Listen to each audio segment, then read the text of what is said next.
Well, we have the new, old, returning DIY Minister, Mr. Crookall. Good morning. You're back. I am nearly back. Nearly back. Nearly back. Why? I haven't been to Government House yet, so. Well, why now? Why have you decided to come back? I had a conversation with the Chief Minister a couple of weeks ago. He's obviously got the job to fill. He can't carry on doing both jobs, and he asked me if I would consider it. I said I would consider it. I've had 2 weeks since, and we've had another conversation at the back end of last week, and we've cleared up a few things, and I'm happy to say I said I would go back if he wanted me to go back, and he said, would I please go back? Obviously, last time we saw you in Council of Ministers, you left DFE rather quickly, having only been there a month. You say this is the department you're happier with, or? Yes, that would be a fair comment. I wasn't unhappy with DFE, but it was circumstances within the Council of Ministers. There was personal reasons, which I've never disclosed and I never will disclose, but I wasn't happy with certain things at that time. 95% of those issues have been resolved now, and part of the conversation with the Chief Minister was that, and I'm happy he's asked me, and I'm happy to go back. You have come in at a time where the DOI is sort of, everyone's expecting it to be broken up or massively reformed one way or another. What can you say about what you've been told, what the plans for that?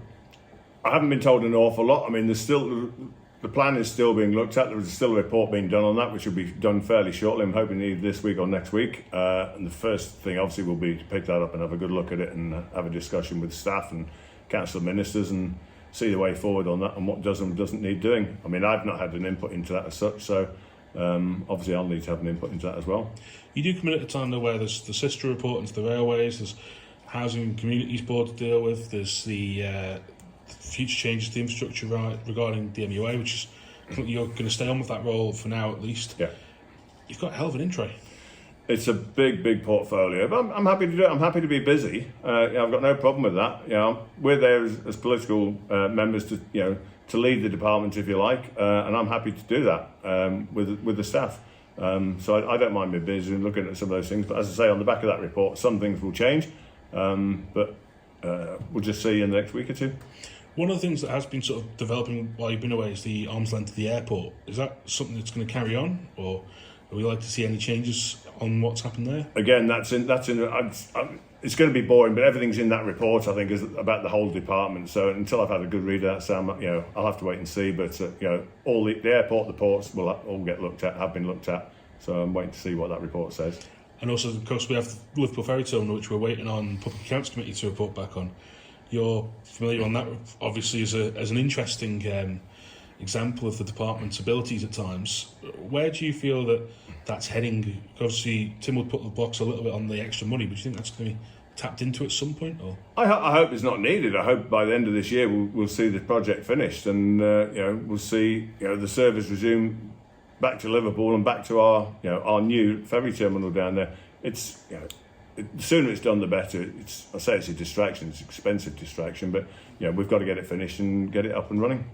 No, it's just finally, it's unbelievably only 2 years into administration, which has seen a lot of change and probably a lot more political breakups than some administrations will see in 5 years. There's 3 years left to run. Do you envisage yourself being in the Council of Ministers for the next 3 years? Yes, I hope so. I don't intend to upset anybody, and well, certainly not in the Council of Ministers, but we'll have our debates and all sorts, and we'll fall out as they do at times. But I mean, at the end of the day, I've got no reason to think that I won't be there unless the Chief Minister just does a big reshuffle and says he's got somebody else to go in. And say you have to do a job, and if you've got a good reason, then move or go in or whatever you do. I suppose actually just finally, definitely finally this time. If we look at where we are now, what would you like to say you can achieve over the next 12 months within the department and also across the island? Well, certainly we'd like to make sure the Liverpool Ferry Terminal's done, and we've got a good service going backwards and forwards across to Liverpool and Heysham with the new boat and whatever else is there. But also we've actioned that report. There's no point in doing a report and still starting to work on it and make changes. The department needs some big changes down there, that's for sure. So we need to, having had that report done, act on it as soon as possible. Yeah, it's cool. Thank you. Thank you very much, Sam.